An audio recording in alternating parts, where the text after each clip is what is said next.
আমরা যে এই আলহামদুলিল্লাহ বললাম, এই আলহামদুলিল্লাহ ফজিলত অনেক বড়। যেমন ইমাম তিরমিজি রহমাতুল্লাহ আলাই তাহারাতের 422 নম্বর হাদিসে তিনি প্রথম হাদিসের মধ্যে উল্লেখ করেন, আত-তুহুরু শাতরুল ঈমান আলহামদুলিল্লাহি তামলাউল মিজান। বলেন না আলহামদুলিল্লাহ। ইমাম তিরমিজি রহমাতুল্লাহ আলাইহি বলেন, কোনো ব্যক্তি যদি একবার আলহামদুলিল্লাহ পরে মিজানে পাল্লা সওয়াবে পরিপূর্ণ করে দিয়া ওই বান্দার আমলনামা লিখে দেয়। বলি সুবহানাল্লাহ। আলহামদুলিল্লাহ কি পরিমাণ ফজিলত। যখন কিয়ামত কায়েম হয়ে যাবে, একজন আরেকজনকে চিনবে না, তখন মানুষ একটি সওয়াবের জন্য পাগল পারা হয়ে যাবে।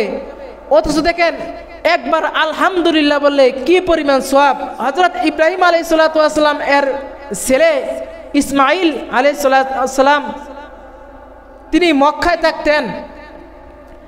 একদিন হঠাৎ করে ইব্রাহিম আলাইহিস সালাতু ওয়াস সালাম ইসমাইল আলাইহিস সালামের বাড়িতে আসলেন।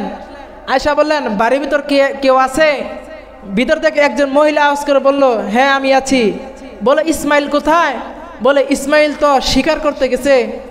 পরে বলল, আমি ইসমাইলের বাবা। বলো আচ্ছা। বলে তোমরা কেমন আছো? বলে আমরা ভালো নাই। আচ্ছা ঠিক আছে।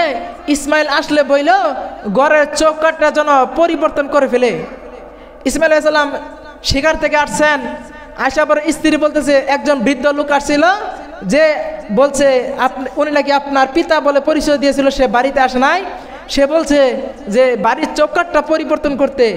ইসমাইল আলাইহিস সালাম বললেন, সে কি জিজ্ঞাসা করছিল? সে বলছিল যে তোমরা কেমন আছো? আমি বলছি আমরা ভালো নাই। ইসমাইল আলাইহিস সালাম বললেন, তুমি তো বিশাল বড় ভুল করে ফেলেছ। আমার পিতা ইনডাইরেক্টলি তোমাকে তালাক দেওয়ার জন্য বলছে।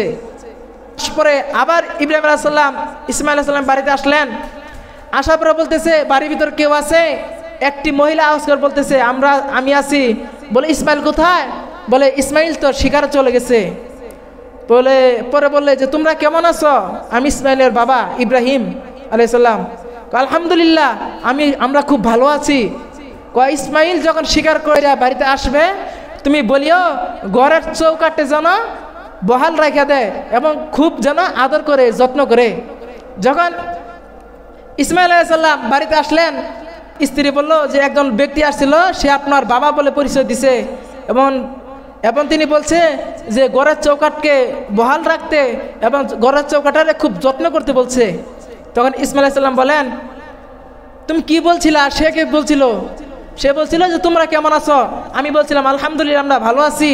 তখন ইসমাইল আলাইহিস সালাম বলেন, উনি হচ্ছেন আমার বাবা ইব্রাহিম আলাইহিস সালাম, আর উনি তোমাকে খুব যত্নে রাখতে বলছে এবং তোমাকে মুহাব্বত করতে বলছে। সুবহানাল্লাহ।